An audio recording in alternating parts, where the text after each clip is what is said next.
भक्त ने प्रश्न पूछा है कि मैं जिस भक्त के साथ रहता हूँ और जिनके साथ मैं सेवा कर रहा हूँ, उन्होंने कहा है कि मैं तुम्हें पसंद नहीं करता हूँ। मुझे अच्छा नहीं लगता आपके साथ सेवा करना। तो इस परिस्थिति में क्या करें? तो मुझे उसके साथ कैसा बर्ताव करना चाहिए? तो दो प्रकार के संबंध होते हैं, एक है भौतिक संबंध और दूसरे प्रकार के आध्यात्मिक संबंध। भौतिक यानी कि नॉन डिवोशनल रिलेशनशिप और दूसरा डिवोशनल रिलेशनशिप। जो नॉन डिवोशनल रिलेशनशिप है तो वहां पे केवल दो व्यक्तियों के बीच में इंटरेक्शन होता है, लेकिन डिवोशनल रिलेशनशिप में तीन लोग हैं, मैं, आप और कृष्ण। तो जब भी हम सेवा करते हैं तो हमें उस तीसरे व्यक्ति को भी यानी भगवान श्री कृष्ण का भी हमें अनुभव करना चाहिए अपने जीवन में। केवल मेरी प्रसन्नता या उसकी प्रसन्नता महत्वपूर्ण नहीं है, श्री कृष्ण की सेवा कैसे बेहतर तरीके से की जा सकती है। तो यदि हम इसका स्मरण रखते हैं तो फिर दूसरे भक्तों के साथ सामंजस्य बिठाना आसान हो जाता है, क्योंकि ये हर व्यक्ति एक अपने अहंकार के कारण एक अपनी धारणाओं में जीता है। तो जहां दो अहंकार है तो टकराहट स्वाभाविक है।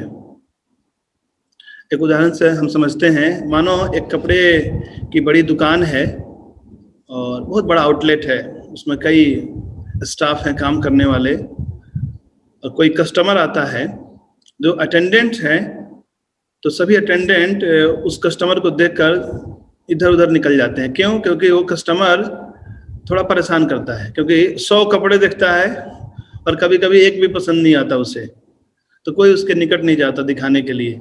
लेकिन एक अटेंडेंट है, वो अपना ड्यूटी समझ के वहां जाता है, उसको कपड़े दिखाता है, उसे वो पता है ये कस्टमर बहुत टफ है, लेकिन अपने कार्यों को सिंसियरिटी से करता है और उसके कार्यों को जो उसका बॉस है, जो मालिक है, वो ऊपर के फ्लोर में सीसीटीवी कैमरे में देख रहा है कि कौन स्टाफ कैसा बिहेवियर कर रहा है। तो जब मालिक को पता चलता है कि ये जो मेरा स्टाफ है ये बहुत ही ईमानदार है, तो यद्यपि हो सकता है कि उस कस्टमर ने एक भी कपड़े नहीं लिए, लेकिन उसके सिंसियरिटी को देखकर मालिक ने उसका प्रमोशन कर दिया कि देखो तुम बहुत कूल हेडेड हो, बहुत अच्छे से तुम मेरे स्टोर को संभाल रहे हो, तो मैं तुम्हें एक अपने नए स्टोर का मैं तुम्हें इंचार्ज बना रहा हूं। उसी प्रकार जब हम भगवान को अब नहीं देख पाते हैं अपने जीवन में, तो फिर स्वाभाविक ये है कि हम भक्तों के मध्य रहकर भी संघर्षरत रहे हमेशा कि उन्होंने मुझे कूपन नहीं दिया, उन्होंने मुझे पूछा नहीं, और उन्होंने मुझसे बिना बताए ही ये कर लिया वो कर लिया। यानी कि क्षुद्र क्षुद्र बातों के लिए हम भक्तों के प्रति दुर्भावना से भर जाते हैं और भक्तों से हम द्वेष रखने लगते हैं।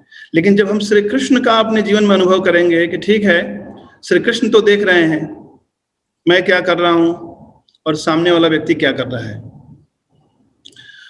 तो इसलिए कहते हैं कि success is not only in selling the goods but success also lies in pleasing the boss.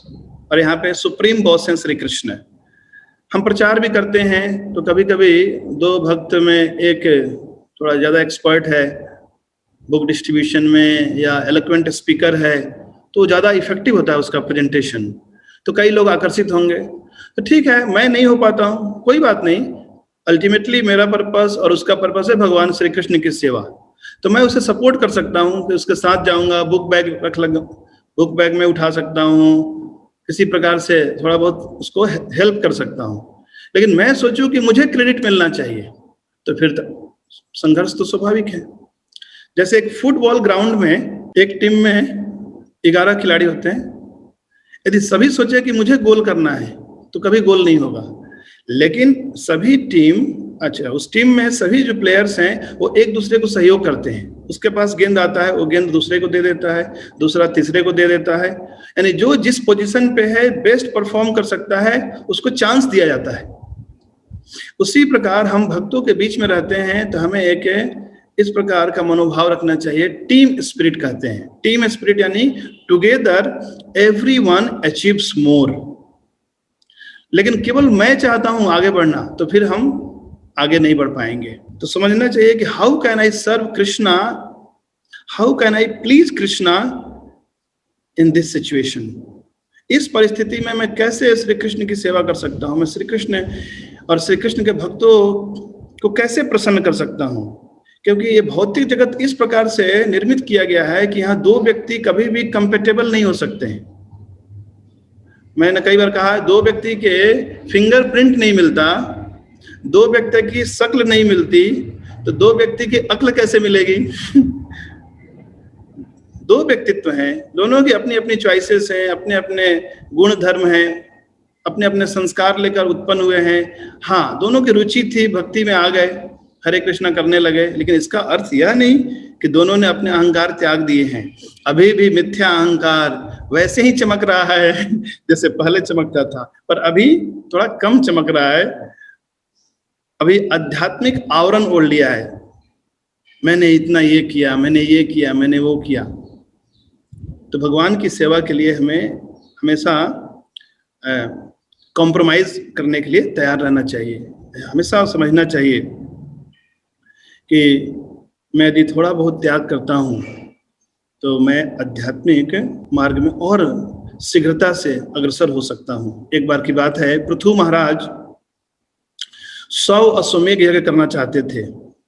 उन्होंने 99 अश्वमेध यज्ञ संपन्न किए, और जब 100वां यज्ञ करने वाले थे, उसी समय इंद्र आया और इंद्र ने पृथु महाराज के घोड़े को चुरा लिया। यानी कि हमेशा विघ्न उपस्थित करता है, यानी कि 100वां अश्वमेध यज्ञ नहीं होने देना चाहता। क्योंकि यदि कोई व्यक्ति 100 अश्वमेध यज्ञ करता है इस पृथ्वी पे, तो वह इंद्र का पद प्राप्त कर सकता है। तो 1 बार, 2 बार, 3 बार, 4 बार, कई बार ऐसे पृथु महाराज ने किया, और हर समय इंद्र आता वेश बदलकर और किसी न किसी प्रकार से उनके घोड़े को चुरा लेता।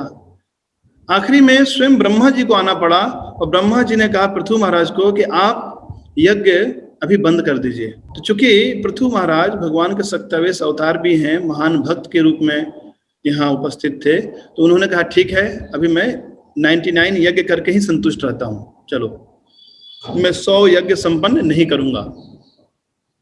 तो कभी कभी लोग किसी की सफलता को देखकर बहुत जलने लगते हैं, बहुत ईर्ष्या से भर जाते हैं। तो ये उनकी समस्या है, लेकिन साथ ही साथ यदि हम एक साथ रहते हैं तो हमें इसका भी ध्यान रखना चाहिए कि हम ऐसा कोई कार्य ना करें जिससे उनकी ईर्ष्या और बढ़े। यद्यपि ऐसा करना बहुत कठिन है। हरे कृष्णा कृष्णा कृष्णा हरे हरे, हरे राम राम राम हरे हरे। उस पृथु महाराज के यज्ञ में भगवान प्रसन्न हुए, और भगवान ने कहा कि चूंकि आपने कॉम्प्रोमाइज किया है, आपने मेरी प्रसन्नता के लिए आपने 99 यज्ञ करके ही आप संतुष्ट हो गए हैं, तो मैं बहुत प्रसन्न हूं। तो उसी प्रकार चाहे पारिवारिक संबंध हो, चाहे भक्तों के बीच का संबंध हो, हमें कहीं ना कहीं कॉम्प्रोमाइज तो करने ही पड़ते हैं। लेकिन विशेष रूप से जब हम डिवोशनल रिलेशनशिप में हैं, तो वहाँ हमें दो व्यक्तियों के अतिरिक्त तीसरे का भी अनुभव करना चाहिए। क्योंकि हम तीसरे का अनुभव नहीं कर पाते हैं अपने जीवन में, इसलिए संघर्ष आते हैं। श्रील प्रभुपाद की जय।